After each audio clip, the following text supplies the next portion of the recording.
Samajwadi party के नेता मुलायम सिंह यादव का देहांत हो गया, जिसको लेकर पूर्व मुख्यमंत्री कमलनाथ ने उसकी जुड़ी यादें शेयर की। नाथ ने कहा कि जब वे दिल्ली में थे तो उनके साथ सप्ताह में 3-4 मुलाकातें आम बात होती थी। इस मौके पर नाथ ने उन्हें श्रद्धांजलि दी। उधर समाजवादी पार्टी के प्रदेश कार्यालय में गम का माहौल है, जहाँ नेताजी चित्र पर माल्यार्पण कर पार्टी पदाधिकारियों और कार्यकर्ताओं ने उन्हें श्रद्धांजलि दी है। इसके अलावा महाकाल लोक का लोकार्पण करने के लिए मंगलवार को पीएम मोदी प्रदेश दौरे पर आ रहे हैं। इस मौके पर 40 देशों में इसका सीधा प्रसारण होगा, तो वहीं प्रदेश के 170 मंडलों में LED लगाकर लाइव प्रसारण की व्यवस्था भाजपा के द्वारा की गई। इसके अलावा राजधानी केशवा गार्डन से गायब हुई नाबालिग को पुलिस ने बरामद कर लिया है। पूछताछ में पता चला है कि उसका सौतेला पिता उसके साथ दुष्कर्म करता है और इससे आहत होकर वह घर से भाग गई थी। इस मामले में पुलिस ने सौतेले पिता और उसकी मां पर विभिन्न धाराओं में केस दर्ज कर लिया है। 11 अक्टूबर को पीएम नरेंद्र मोदी महाकाल लोक का लोकार्पण करने के लिए उज्जैन आ रहे हैं। इस मौके को यादगार बनाने के लिए सरकार से लेकर भाजपा तक अपनी अपनी तैयारियां। भाजपा के द्वारा प्रदेश के 270 मंडलों में बड़ी स्क्रीन लगाकर सीधे प्रसारण की व्यवस्था की जा रही, तो वहीं 40 अन्य देशों में सीधे प्रसारण की व्यवस्था की गई है। भाजपा के प्रदेश अध्यक्ष VD शर्मा की माने तो इस आयोजन को भव्य स्वरूप दिए जाने की तैयारी है। कि श्री महाकाल लोक के लोकार्पण पर लाइव प्रसारण हर मध्य प्रदेश का नागरिक और भाजपा का कार्यकर्ता साक्षी बने।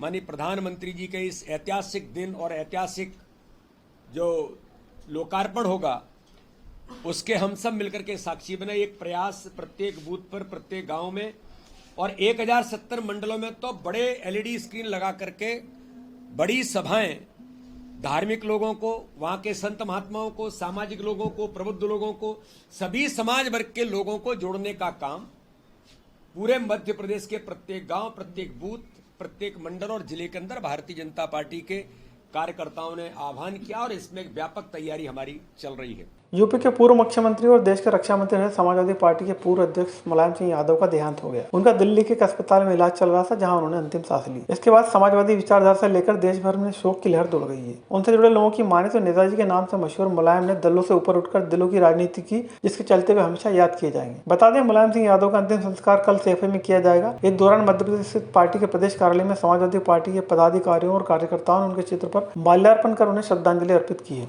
हमारे जो नेताजी थे, उनका जो नेताजी नाम पड़ा है, श्री सुभाष चंद्र बोस जी के बाद नेताजी का नाम नेताजी पड़ा है और हर व्यक्ति उन्हें नेताजी कहता है। और हमारा तो बचपन से ही लगाव रहा है नेताजी से। जब भी उनसे मिलते थे तो सबसे पहले परिवार की कुशल पूछते थे, आपके आर्थिक स्थिति के बारे में पूछते थे। और उन्होंने करोड़ों लोगों के दिलों पर राज किया है। चाहे जिस पद पर रहे हो नेताजी, हमेशा उन्होंने गरीबों की, नौजवानों की, भारतीय सेना के जवानों की, सबकी बात की है।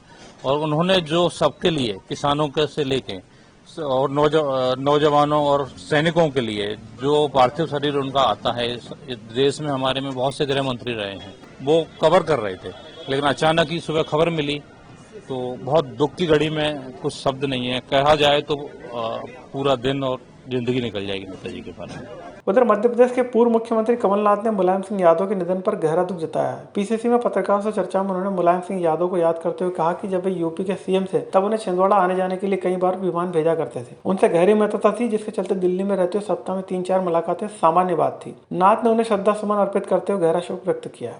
मुलायम सिंह यादव जी से मेरा बहुत पुराना संपर्क था और जब वो उत्तर प्रदेश के मुख्यमंत्री थे और मैं उनसे कहता था कि मुझे छिंदवाड़ा जाना है, वो अपना जहाज मुझे देते थे। बहुत पुराने निकट संबंध थे और उनकी जो जन सेवा की भावनाएं, मैं उन्हें केवल एक राजनीतिक व्यक्ति नहीं पर एक समाज सेवक के रूप में देखता था। उनसे बहुत कुछ मैंने सीखा भी। जब मैं संसदीय कार्य मंत्री था, हफ्ते में 3-4 दफ़ा शाम को हम बैठते थे। तो आज वो हमारे बीच में नहीं रहे। सबका समय आता है, पर ये स्वीकार करना बहुत कठिन होता है। खास करके मुलायम सिंह जी के विषय में मैं उन्हें श्रद्धांजलि अर्पित करता हूँ। राजधानी के अशोक गार्डन इलाके में एक सौतेले पिता के द्वारा लगातार दुष्कर्म से आहत एक नाबालिग घर छोड़कर चली गई, जिसे बाद में पुलिस ने बरामद कर लिया। पूछताछ में पता चला है कि सौतेला पिता ही दुष्कर्म करता है और उसकी मां उसे सहयोग करने का दबाव बनाती है। ऐसे में पुलिस ने पॉक्सो एक्ट के तहत विभिन्न धाराओं में मामला दर्ज कर मां और सौतेले पिता को हिरासत में ले लिया है। 2 दिन पहले, जिसमें एक बच्ची है, उसकी गुमशुदगी दर्ज कराई थी और नाबालिग होने के कारण 363 दर्ज हुआ था उसमें। बच्ची को पुलिस ने दस्तयाब कर लिया। दस्तयाब करने के बाद बच्ची ने बताया कि उसकी माता जो है वो किसी एक अन्य व्यक्ति के साथ रहती है और उस व्यक्ति ने बच्ची के साथ गलत काम किया है और उसकी माँ भी लड़की को गलत काम में प्रोत्साहित करती है, इसीलिए वो घर छोड़ के चली गई थी। इस पर हमने एक और मुकदमा दर्ज किया है 376 पॉक्सो एक्ट और जुवेनाइल जस्टिस एक्ट के अंतर्गत, और इसमें जो है दोनों आरोपियों को, माँ और सौतेले पिता को, पुलिस ने अरेस्ट कर लिया है।